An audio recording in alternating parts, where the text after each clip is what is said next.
नमस्कार मैत्रिणींनो, श्री स्वामी समर्थ. तुम्हा सर्वांचं माझ्या चॅनलमध्ये खूप खूप मनापासून स्वागत आहे. खरं तर तुमच्यासोबत आज मी माझा नाईट टाईम रुटीन शेअर करणार होती, पण झालं वेगळंच. मला वाटलं म्हणजे सांगते काय, की काल बुधवार होता आणि स्वामीला बरं नव्हतं. तर म्हणजे परवा त्याला थोडासा ताप आलेला आणि अर्थात आपल्याला माहिती आहे, की व्हायरल इन्फेक्शन इतकं आहे, की आरोहीला आम्ही कितीही लांब ठेवण्याचा प्रयत्न केला, तरीसुद्धा ती त्याच्याजवळ जाते आणि कदाचित एका घरात असल्यामुळे त्याला तो प्रॉब्लेम झाला. ती बरी झाली, ती कालच शाळेत गेली आणि काल त्याला दवाखान्यात घेऊन जावं लागलं. आणि आधी फक्त त्याला खोकला होता. मग नॉर्मली लगेच दवाखान्यात जाण्यापेक्षा त्याच्या ज्या मेडिसिन होत्या त्या मी दिल्या.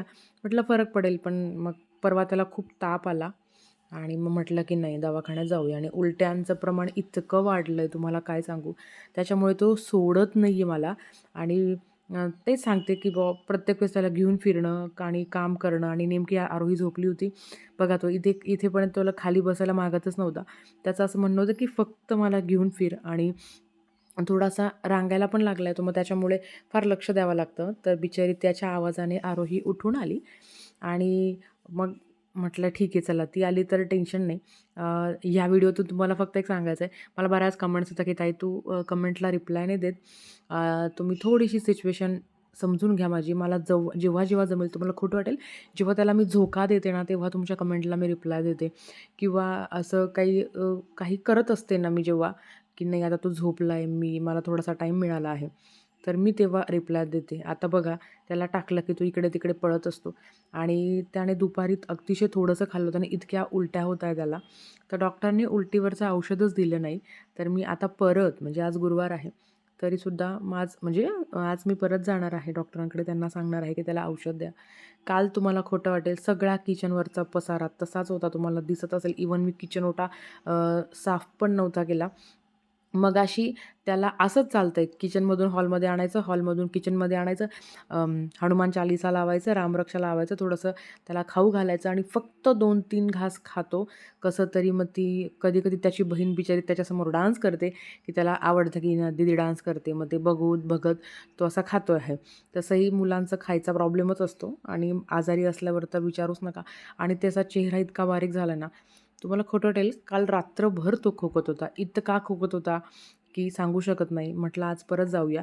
पण मग आरोहीचे पप्पा बोलले, की "मी त्याला सांभाळतो, तू जा." मग आता दवाखान्यात जाऊन येते. बघू डॉक्टर काय म्हणतात. आणि सध्या तरी असंच चाललं आहे इकडून तिकडं, तिकडून इकडं. आणि ही पण एक फेज आहे. आय थिंक ती एन्जॉय केली पाहिजे.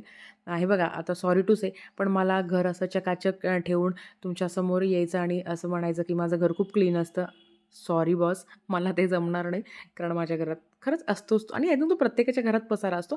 आपण तो स्वच्छ करायला हवा. माझ्या घरात तेच आहे. हळदी-कुंकू करायचा आहे, कधी मुहूर्त लागेल माहिती नाही. आता 7:00-7:30 वाजले होते. काल तर मी दिवाबत्तीसुद्धा नव्हती केली. मी आरोहीला बोलली, की तूच दिवाबत्ती कर. दिवा ऑलरेडी चालूच होता. तिला मग अगरबत्ती आणि धूप वगैरे तिला तेवढं येतं.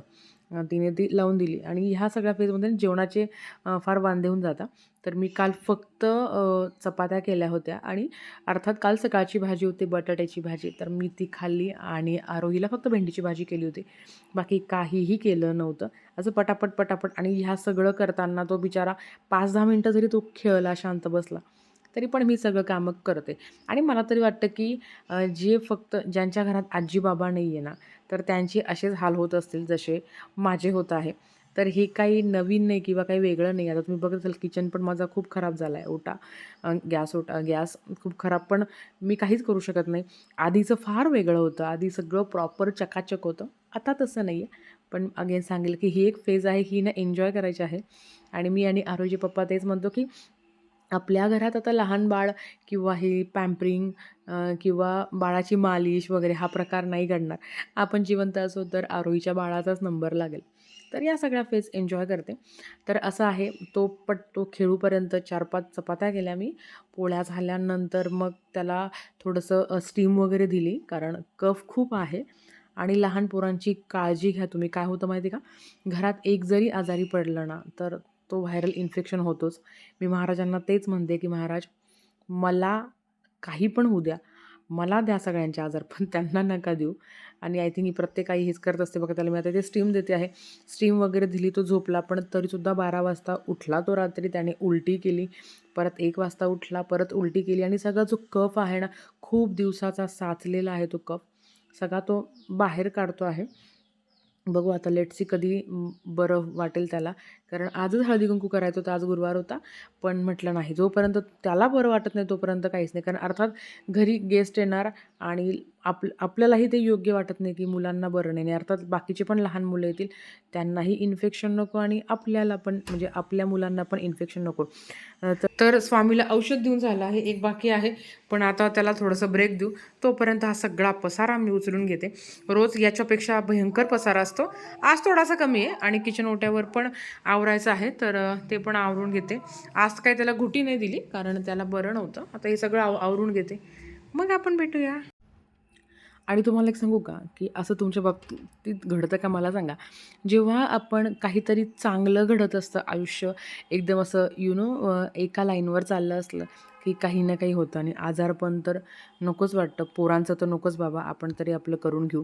तर असंच करता म्हटलं व्हिडिओ एंड करू, पण झाला नाही तो. दुसऱ्या दिवशी सकाळी म्हणजे अर्थात आज गुरुवारी, तर आरोहीसाठी सकाळी उठून, तुम्हाला खोटं वाटेल, 6:30 वाजता उठले आहे. तरीही अजून माझं बरंचसं काम बाकी आहे. तर तिला आज बटाट्याची चटणी आणि काय म्हणता, काय गं, पोळी तिला डब्याला दिली. तिला ती हवी होती. मग सकाळी उठून बटाटे शिजवायचे म्हणजे आवाज येतो शिट्टीचा. पण असं आहे ना, की तो माझ्या आधी उठून बसतो. तर तो 6:30 वाजता उठला होता आणि त्याच्यानंतर थोडा वेळ झोपला, परत उठला आणि खोकल्यामुळे त्याला झोपच येत नाही आहे. म्हणून आता दवाखान्यात जाऊन येते. बघू डॉक्टर काय म्हणता आहे.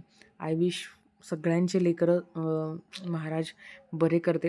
माझी पण एक फ्रेंड आहे, तिचा काल रात्रीच मेसेज आला, की तिच्याही बाळाला थोडासा प्रॉब्लेम झाला आहे, ॲडमिट केला आहे. म्हणे महाराजांकडे प्रार्थना कर. महाराज, मी तेच सांगते की महाराज, आता काही कारणांमुळे आस्था केंद्रात मला जाताच येणार नाही आहे. पण नक्कीच महाराज त्या बिचाऱ्या लेकरालाही बरं वाटू दे. तर आरोहीचा डबा भरला, ती बिचारी शाळेत गेली आणि आता मी दवाखान्यात जाऊन येते आणि मग आपण भेटूया. नमस्कार. आज आहे गुरुवार.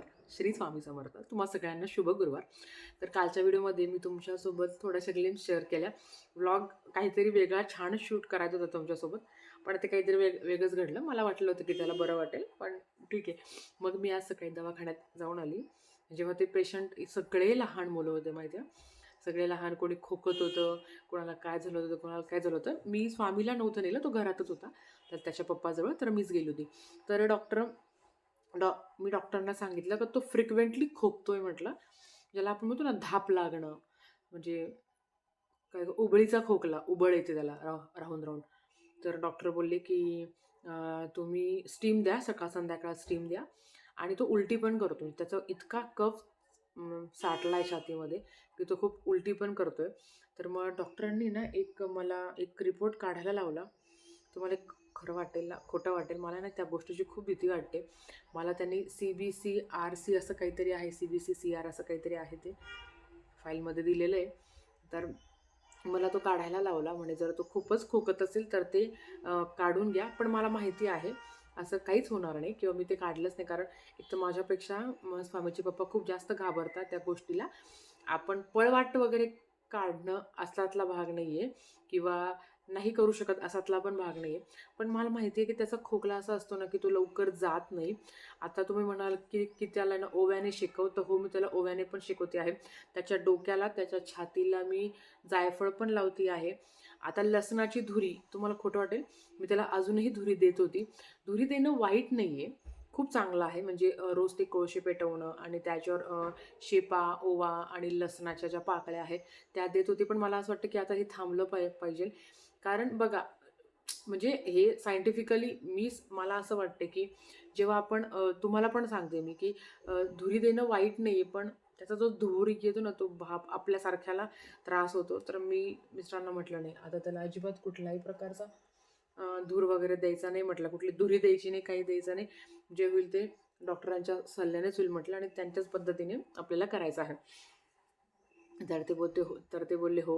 हे असं दुखणं बघवत नाही हो, तो कंटिन्यू खोकत असतो आणि खूप खोकतं. मी तुम्हाला खोटं वाटेल, रात्रभर मी पण जागी आहे आणि त्याला इतकी झोप, म्हणजे आता त्याला काहीच खायचं नाही. त्याने सकाळपासून फक्त 2-3 चमचे पाणी पिलं असेल, थोडीशी मखाण्याची खीर केली, ती फक्त 2-3 चमचे त्याने घेतली असेल. आता पपई कापली, 1च चमचा त्याने पपई खाल्ली. त्याला पाणी नको आहे, त्याला काहीच नको आहे, त्याला फक्त आणि फक्त झोपायचं आहे. मग त्या खोकल्यामुळे त्याला झोपता नाही येते. तर तुम्हीही तुमच्या मुलांची काळजी घ्या. आणि येस, मला माहिती आहे तो लवकर बरा होईल. आणि जसं मी तुम्हाला सांगितलं की माझी मैत्रीण आहे, तिने पण काल रात्री 12:30लाच मेसेज केला की प्रार्थना कर. तर हो महाराज, सगळ्या लेकरांना सुखात ठेवा. हे ॲडमिट वगैरे तिने सांगितलं तर मला इतकं कसं तरी वाटलं. आणि ज्या दवाखान्यात तिने ॲडमिट केलं त्या दवाखान्याचं नाव नाही घेणार, पण तिथली परिस्थिती खूप भयानक असते. मी एकदा स्वामीला तिथे स्टीम द्यायला गेली होती, तर तेच ते लहान पोरं अशी एकदम सगळ्यांना सलाईन वगैरे, ते फार भयंकर ते पाहिलं होतं. म्हटलं देवा परत इथे नाही येणार म्हटलं मी. असं तर महाराजांना तीच प्रार्थना आहे. आज गुरुवार आहे, सगळ्या लेकरांना सुखात ठेव. आयुष्यात इतकं अनप्रेडिक्टेबल आहे ना, खरं सांगते की उद्या काय होईल ना काहीच भरोसा नाही. आज आम्हाला हळदी कुंकू करायचं होतं.